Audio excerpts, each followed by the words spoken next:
నమస్కారం, welcome to Suman TV. నేను గీతాంజలి. ప్రస్తుతం మనతో పాటు ఇస్కాన్ నుంచి ప్రణవానంద ప్రభుజీ ఉన్నారు. వారి గురించి చెప్పాలంటే ప్రపంచవ్యాప్తంగా ఎన్నో ప్రదేశాలకు వెళుతూ ప్రవచనాలు చెబుతూ ఉన్నారు. ప్రత్యేకంగా శ్రీకృష్ణ భగవానుడు గురించి, ఆయన లీలల గురించి, ఆయన తత్వం గురించి, మన నిత్య జీవితంలో మనకు అవసరమయ్యేటువంటి ప్రతి విషయము, మనకు వచ్చేటువంటి ప్రతి సందేహం భగవద్గీత చదివితే అందులో మీకు ఒక సమాధానం దొరుకుతుందని చెప్తారు ప్రభుజీ. అందులోనూ ఎన్నో సందేహాలు మనకు వస్తూ ఉంటాయి. ప్రత్యేకంగా ఆయన మాటలు ఎలా ఉంటాయంటే చిన్నవాళ్ల నుంచి పెద్దవాళ్ల వరకు ప్రతి ఒక్కరికి అర్థమవుతుందా కృష్ణ తత్వం గురించి. అలాగే మరొకసారి వారిని స్టూడియోకి ఆహ్వానించాము. వారితో మాట్లాడి మరిన్ని విషయాలు తెలుసుకుందాం ఆ కృష్ణయ్య గురించి. ప్రభుజీని ఆహ్వానిద్దాం. హరే కృష్ణ ప్రభుజీ. హరే కృష్ణ మాతాజీ. రాధాష్టమి వస్తోంది, మీరు ఎప్పుడు చాలా విశేషంగా జరుగుతుంది పూజ. అలాగే అంటే కృష్ణాష్టమి అయినా ఒక నెల రోజులు ఇలా ఉంటుంది వ్యవధి అని చెప్పారు.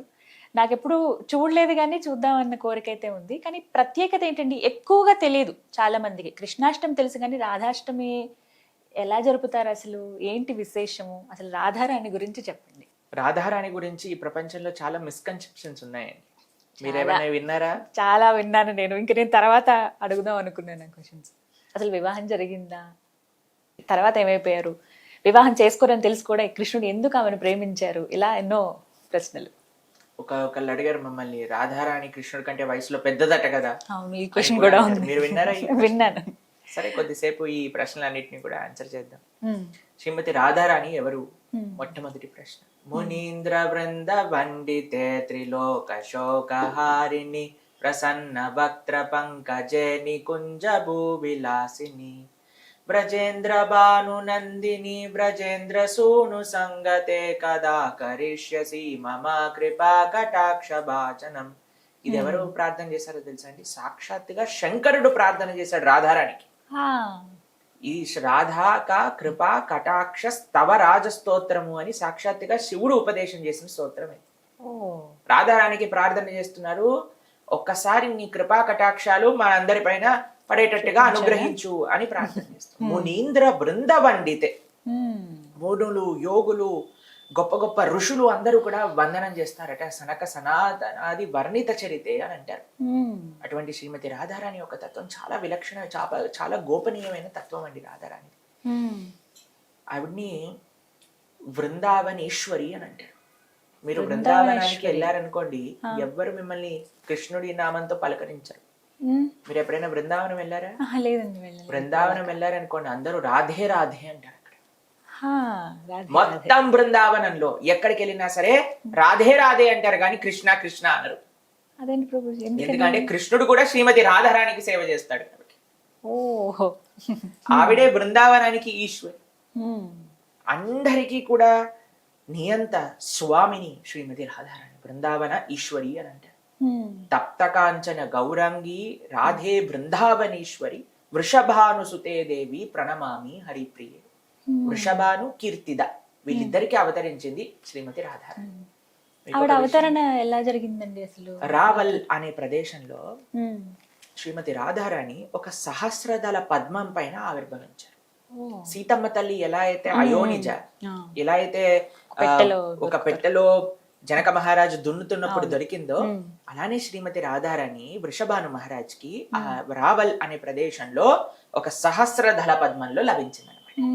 అప్పుడు వాళ్ళ ఇంటికి తీసుకొచ్చి పెంచుకున్నారు శ్రీమతి రాధారాణి. మీకు ఒక విషయం చెప్తాను, ఇందాక అన్నాం కదా రాధారాణి పెద్దదా కృష్ణుడు పెద్దవాడా? కృష్ణుడు పుట్టాక సంవత్సరం 15 రోజులకి రాధారాణి పుట్టింది. పుట్టిన తర్వాత అందుకే కృష్ణాష్టమి చేసుకుంటాం. నెక్స్ట్ అష్టమి రాధాష్టమి. మరి పెద్దవారన్నా అసలు ఈ మాట ఎందుకు వచ్చింది? శాస్త్రాన్ని చదివితే కదండి.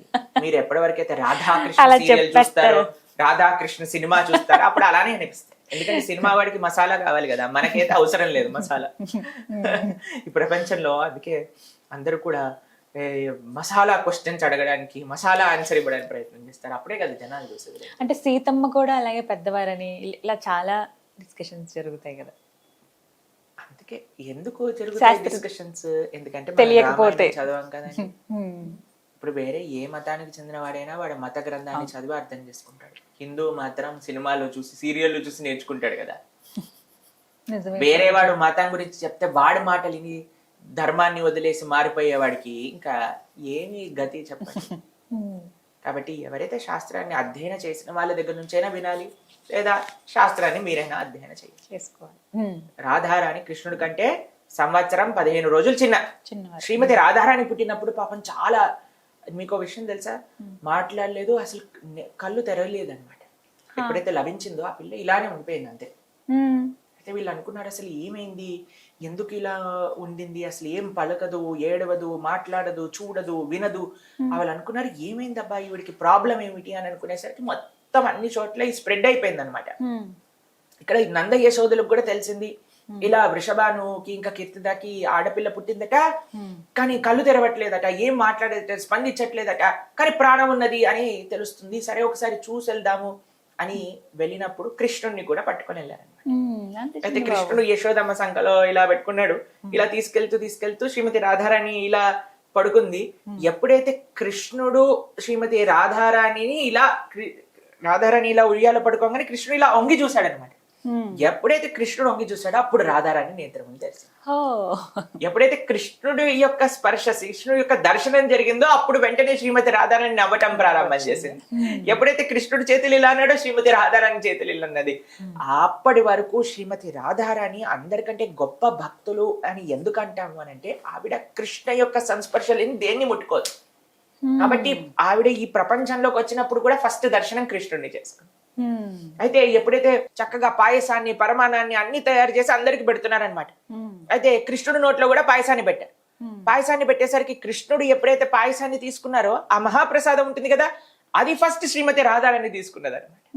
ఎందుకంటే నేను చూసేది కృష్ణుడిని చూడాలి, నేను మాట్లాడేది కృష్ణుడితో మాట్లాడాలి, నేను స్వీకరించేది కృష్ణుడి యొక్క మహాప్రసాదాన్ని స్వీకరించాలి. అందుకే రాధారాణిని అందరికంటే గొప్ప కృష్ణ భక్తురాలుగా చెప్తారు. కృష్ణ భక్తి ఎక్కడి నుంచి అయితే ప్రారంభం అవుతుంది అంటే రాధారాణి నుంచి ప్రారంభం. కాబట్టి ఆవిడ బృందావనానికి ఈశ్వరి, కృష్ణ ప్రేయసి అని అంటారు. చాలా మంది అడుగుతారు ఇంకో ప్రశ్న, రాధాకృష్ణులకి వివాహం అవ్వలేదు కదా, ఎందుకు మీరు ఆలయంలో రాధారాణి కృష్ణుడు పక్కన పెట్టి ఆరాధన చేస్తారు, వివాహం అవ్వండి, ఏదో వాళ్ళు గర్ల్ ఫ్రెండ్ బాయ్ ఫ్రెండ్ అంటూ ఉంటారు. మీకు ఒక విషయం చెప్తాను, ఎవరైతే ఈ ప్రశ్న అడుగుతారో మీరందరూ ఫస్ట్ వెంటనే టికెట్ బుక్ చేసుకుని బృందావనానికి వెళ్ళిపోండి. వెళ్ళిపోయి బృందావనంలో బాండీరవన్ అనే ప్రదేశం ఉంది, మీరు బాండీరవన్ వెళ్ళండి, బృందావనానికి వెళ్ళి బాండీరవన్ అనండి, మిమ్మల్ని తీసుకెళ్ళిపోతారు. అక్కడ రాధాకృష్ణ వివాహస్థలి అని వాళ్ళిద్దరి వివాహం జరిగిన ఒక పెద్ద లీలాస్థలి మనకు కనిపిస్తుంది. అక్కడ రాధాకృష్ణులు ఇద్దరికి వివాహం జరుగుతున్న ఆలయం అక్కడ ఉన్నది. సాక్షాత్తుగా బ్రహ్మాది దేవతలందరూ, ఇంద్ర, కుబేర, వరుణ, వాయు, చంద్ర, రుద్ర అందరి దేవతలు కలిసి రాధాకృష్ణుల యొక్క వివాహం భాండీరవనంలో జరిపించారు. మీరు ఇంటర్నెట్ లో ఉన్నారు కదండి, రాధాకృష్ణ వివాహ స్థలి అని పెట్టగానే వచ్చేస్తాయి మీకు. ఆలయం ఉంది ఇంకా రాధాకృష్ణుల యొక్క వివాహం జరిగిన ఆలయం అదే స్థలంలో జరిగినది. కాబట్టి మనకి తెలియదు, అందుకే అంటారు జనాలు ఎన్నో విషయాలు అంటూ. అవన్నీ నిజం కాదండి. ఇప్పుడు రాముడు వెనక చాటు నుంచి వారిని బాణం వేశాడు, చెట్టు చాటు నుంచి చంపేశాడు, అన్యాయం చేశాడు, దాని గురించి మనం ఆన్సర్ చెప్పుకున్నాం, మాట్లాడు. అవును, వాడే నెక్స్ట్ జన్మలో వచ్చి కృష్ణుని చంపేశాడు. ఇవన్నీ కట్టుకడలు చెప్పుకోవడానికి మనం ఫేమస్ కదండి. కానీ శాస్త్రంలో ఉన్న వాళ్ళు చెప్పుకోవాలి, గర్గ సంహిత ఎన్నో శాస్త్రములు మనకు చెప్తున్నాయి, బ్రహ్మవైవర్తర పురాణం. మీకు ఒక విషయం చెప్తాను, ఒక స్త్రీ పురుషుడు వేరు వేరు అవుతే వివాహం అనే సంబంధం అవసరం అండి. ఒక పురుషుడు ఒక స్త్రీ వాళ్ళిద్దరూ కూడా సాంప్రదాయకంగా వైదికంగా ఒక దగ్గర కుటుంబ రూపంగా ఉండాలి అంటే వివాహం అనే సంస్కారం అవసరం. రాధాకృష్ణులు ఒక స్త్రీ పురుషుడు కాదండి, రాధాకృష్ణ ఏకతనుహే, వాళ్ళిద్దరూ ఒకటే, వేరు వేరు కాదు, ఇద్దరు అని అంటే ఇద్దరు ఒకటే. రాధారాణి కృష్ణుడి యొక్క తత్వం ఇద్దరు ఒకటే. కానీ లీల కోసం ఈ ప్రపంచంలో భగవంతుడి యొక్క కృపా శక్తియే శ్రీమతి రాధారాణి, భగవంతుడి యొక్క ఆనంద శక్తియే శ్రీమతి రాధారాణి. అది విశేషం అనమాట. అయితే రాధాష్టమి చాలా అద్భుతమైన ప్రదేశం, చాలా అద్భుతమైన ఉత్సవం. భక్తులందరికీ కూడా కృష్ణాష్టమి రోజు మాకు అంతగా ఏం ఉండదు తెలుసా అండి, ఎందుకంటే పొద్దు నుంచి రాత్రి దాకా సేవల్లోనే బిజీగా ఉంటాం. పొద్దు నుంచి రాత్రి దాకా అసలు పండగ అనే అనిపించదు. సేవ సేవ సేవ, వచ్చిన వాళ్ళ లక్షలాది భక్తులకి ఏదో ఒక విధంగా ప్రసాద సేవనో లేదా ఆలయంలో సేవనో ఏదో ఒకటి ఉంటుంది. కానీ భక్తులందరూ ఆనందించే రోజు ఏదన్నా ఉంటే అది రాధాష్టమి అన్నమాట. ఏం చేస్తారండి అసలు ఆ రోజున? రాధాష్టమి రోజు మా ఆలయం వరకు అయితే నేను చెప్తాను, అన్ని ఆలయాలు అలానే చేస్తాయి. మా ఆలయంలో అద్భుతమైన మహాభిషేకం జరుగుతుంది శ్రీమతి రాధారానికి. ఓ. అద్భుతమైన అలంకరణ జరుగుతుంది. మా ఆచార్యులు వారి ప్రవచనం, గురువు గారు ప్రవచనం చేస్తారు. దాని తర్వాత రాధారానికి రాధాష్టమి రోజు కనీసం 2-3 వేల రకాల నైవేద్యములు సమర్పణ చేస్తారు. 2-3 వేల రకాల నైవేద్యములు సమర్పణ. రాధారానికి బాగా ఇష్టమైనది ఏంటండి? చామగడ్డ, ఓ, అర్బి. చామగడ్డ తెలుసు కదా మనకి? తెలుసు. అది శ్రీమతి రాధారానికి చాలా ఫేవరెట్ అన్నమాట. అంటే కూరలాగా వండే పదార్థం ఏ రకమైన సరే రాధాష్టమి రోజు మనం రాధారానికి చామగడ్డ తోటి చేసిన పదార్థములు నివేదన చేయాలన్నమాట. చాలా ఇష్టం అని చెప్తారు రాధారానికి. ఇంకొకటి మాల్పోవా అనే స్వీట్ తెలుసా మీకు? మాల్పోవా చేస్తారు, చాలా బాగుంటుంది. మీరు మాల్పోవా రబడి, అది కొద్దిగా అరటిపండు, తర్వాత మైదా, దాని తర్వాత కొద్దిగా బ్లాక్ పెప్పర్, మిరియాల పొడి, ఇవన్నీ వేసి పాలు పోసి కలుపుతారనమాట. ఒక మనకి దోశ బ్యాటర్ లా ఉంటుంది కదా, దోశ పిండిలా చేస్తారు. చేసి వాటిని నేతిలో పోసి వేయించుతారనమాట. వేయించేసాక దాన్ని తీసి దాన్ని షుగర్ సిరప్ లో వేసిస్తారు, పాకంలో వేసిస్తారు. వేసేసి దానిపైన కుంకుమ వేసేసి, రబడి అంటే మిల్క్ ని చాలా గాఢంగా చేసి దాంట్లో షుగర్ వేసేయాలన్నమాట. వేసేసి చాలా దగ్గరగా వస్తుంది కదా, దాన్ని మాల్పోవా పైన పెట్టాలి. మాల్పోవా రబడి రాధారానికి చాలా ఇష్టం. దాని తర్వాత అర్బి అంటే చామగడ్డ చాలా ఇష్టం శ్రీమతి రాధారానికి.